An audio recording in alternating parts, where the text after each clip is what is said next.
on my right. It's a water snake, banded water snake. And hopefully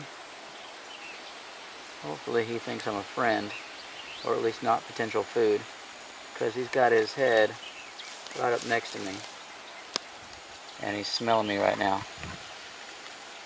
I kind of want to share the waters. Back up, son. You're a little too curious, but check it out. They are not afraid of me at all, fearless creatures.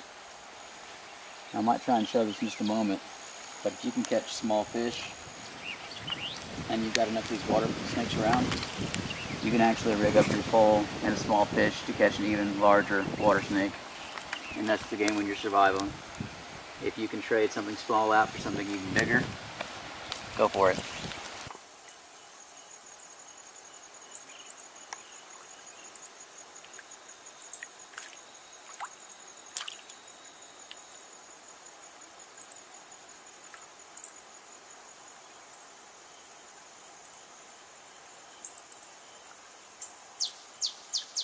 Gotta make a meal. See if I can't bring him up.